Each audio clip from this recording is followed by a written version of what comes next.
How you guys doing tonight? Good. All right. So I don't have the biggest name recognition as everybody running, but what I'm going to do, right? And this is what I do very well. I'm going to tell the truth. The system is broken. Yeah. You're going to get people up here, candidate after candidate, with talking points. They take photo ops, and they got buzzwords like education and jobs, right? But they are supporting a system that does not work in our best interest. That's the bottom line. This is not a black or white issue that we have in the city of Philadelphia. It's a systemic issue that we have in the city of Philadelphia. For example, we had someone come up here today and said, I am the endorsed Democratic candidate. Now, every one of you are political savvy. You know how that works.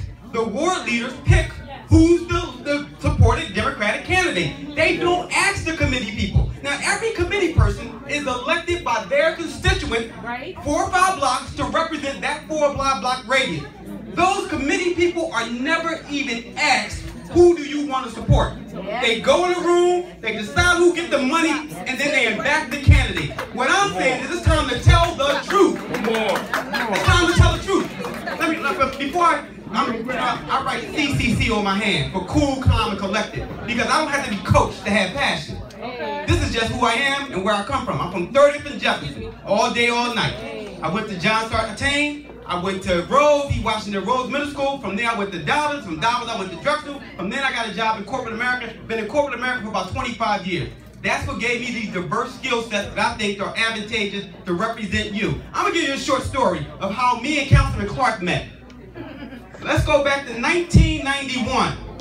John Street versus 3 women. Rodney Jameson, Julie Welker, Paula People. On election day, they told Darrell Clark, who was passing out, who was passing out flyers at the time and working for John Street to get him elected, that his people cannot pass out literature in front of 29th and Jefferson, where I'm from. Now, I'm working for a different candidate at the time. And I said, how you going to tell him he can't pass out literature? The ward leader told him he can't pass out literature. How are you going to tell Darrell Clark's people he can't pass out literature in front of 29th and Jefferson? I said, and Darrell Clark's people, because they were just volunteers, listened to the ward leader and walked to the back towards Master Street. I said, give me that literature. Drop the literature of the person that I was representing and start passing out John Street literature in front of those people that was working for the other guy, for Julie Welker. They called the police on me. So the police and the ward leader come to lock me up. They got me like this to lock me up because I'm passing out literature for somebody that the party did not endorse. Somehow, a call went downtown. I'm not going to say how or who did it, but the call came down. Other police came. They said, let him go. I knew that was John. But they let me go from passing out literature for the unendorsed candidate on my street of 29th and Jefferson. So what I'm saying is, we got people that come up here and say that I'm for union jobs. I'm for union jobs. But we all know 67% of the people that work in the union live outside of Philadelphia. Come on. 99% of the people that work in the labor's union aren't African American. When we 44% of the population. So when you get people saying, I want union jobs, and I'm for union jobs, but I'm for union jobs for black folk. And I'm not saying minority, you know why? Because they water minority down with white women and handicapped white men. That's minority. I'm talking about black folk. You can't keep your foot on the throat of the majority of the population and expect our city to grow and prosper. Black people are 44% of the population. We deserve 40% of the opportunity, 44% of the job, 44% of the contract. Let me tell y'all something too. Because you guys, honestly, are part of the problem. Because you won't speak up. You sit there and back candidates over and over again that you know that hold our system and hold our people, that they put on our daggone people's throat, and y'all won't stand up. Every one of you guys have political aspirations. Most of you either have political aspirations or want political aspirations, but won't thrive for it because you know what this daggone party do to you. It's a shame that our elections end, we get 2 months of campaigning. That's it. 2 months of campaigning, maybe 3. And then we pick a person that got to be elected for 4 years for us. And you guys know this state seat that I'm running for, you know what, they told me to talk slower. You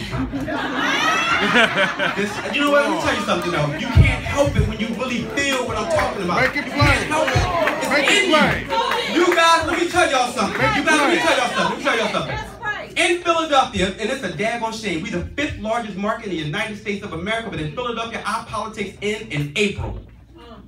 you get 3 months in the wintertime to decide who you want to vote for. And that's it, because they're going to cruise control from April to June or April to November. We need to stop that. See, the problem is not black, it's not white, it's the black people and the white people that protect this daggone system. And I'm going to tell you, this is why I'm running. I was going to tell you about who I am and what I am and education, job creation, talk all those talking points, but you guys already know that. Every time somebody get up here and start talking to you about that education stuff and that job creation stuff, they sitting there preaching to the choir. They know they preaching to the choir because they don't have any vision and any ideas. And if you talk about, I want to support the system that's been in place, that's part of the problem. The system that's been in place is the problem. So how are you going to get up here and tout and brag about you wanting to keep the system going? It's the problem. More. Now see, I know my coach is going to kill me because I was supposed to be calm. I was supposed to be mellow when I got up. Look, I'm all the way over here by Malcolm. I started all the way over here. But I'm going to tell you guys something. I am running. I am in this race. Hit or miss. The party did not back me. I mean, let me tell you something. The party don't even know who running. They already picked the person. They don't even know who candidate's running, and they already picked the person. Every union picked the person. Now how? You tell me. The union, the unions give out 3% of the carpenters union give out to African Americans. How you going to battle the carpenter union? You're getting tons of money from them. How you going to battle this union? They're getting tons of money from them. You're not going to actually come at these people that's funding you, that's putting your money in your pocket. I'm going to tell you guys something, and I don't have a problem with the unions. I'm actually a union dude, but I'm a union dude that's fair. I'm a union dude that want to open up opportunity for black folks. It's a scandal. I was just down the school district on Friday. The school district, we 85% of the population in the school district, but we get 6% of the daggone contracts. Come on. Let's tell the truth. When you get up here and you get in an audience like this, stop talking about education and job creation. Stop talking about the talking points about criminal justice. Let's talk about how we fix this broken behind system. Let me tell you something. I'm going to be in this race till November no matter what. You are going to, I'm going to tell you, the Democratic Party, look out. Because you want to campaign not till April with me. You want to campaign till November. I'm Emmanuel Bussie, and I'm running for state.